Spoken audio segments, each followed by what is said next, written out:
AITA for refusing to give my brother a character letter to help his court trail after what he did to a friend's daughter. To start, my name's Lily, and I'm 28 years old, 6 months pregnant, and feeling like my entire world has been turned upside down by my family. I have an older brother, Tom, 31, who's always been my closest family member. Growing up, he was my rock. We were a tight-knit family, and Tom, though he has autism, was this sweet and protective older brother who always had my back.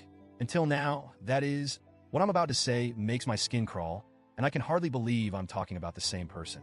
About a month ago, I found out that my brother had been having an inappropriate relationship with a 14-year-old girl named Sophia. She's the daughter of a close friend of mine, Rachel. This wasn't a one-time thing either. Evidence shows this had been going on for months. The text messages Rachel showed me were explicit and left no room for doubt. They even proved that he knew what he was doing was wrong. He said as much in the text, acknowledging he could end up in prison for it. When Rachel broke the news to me, I felt my whole world shatter. I could see the heartbreak in her eyes, and I knew that I would never be able to apologize enough for what my brother had done to her family. I stammered out an apology, feeling this unbearable shame, and we hugged, but it felt hollow.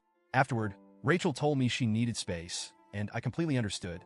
I could hardly blame her for wanting to cut off contact. Then, I had to face Tom. I confronted him, and his excuses were nauseating. He claimed he didn't fully understand, that he didn't mean any harm. But that was all tainted by the fact that he knew.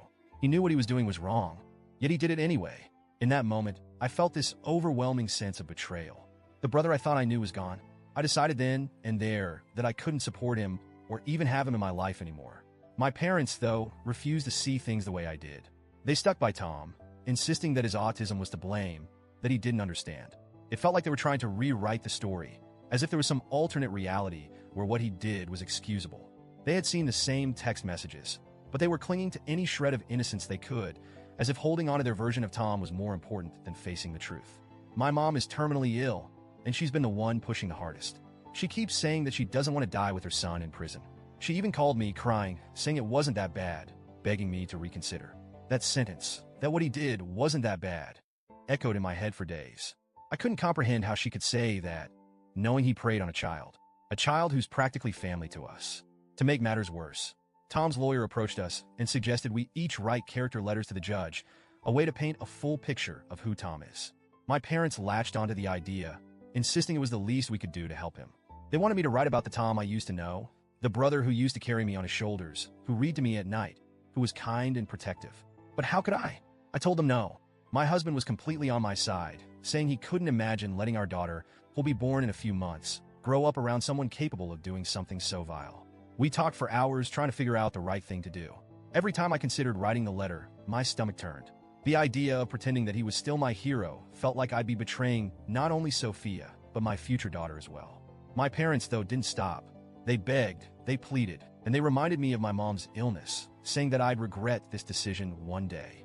But how could I prioritize my brother's future over the safety and well-being of others? How could I help him avoid accountability? After a few weeks of their relentless pressure, I finally made the call. I told my parents I wouldn't be a part of this. I wouldn't write a letter, I wouldn't visit Tom, and I wouldn't let him be a part of my life or my child's life. My parents were devastated, especially my mom. She accused me of abandoning the family, and in a way, I guess I am. But here's the thing. I refuse to enable my brother.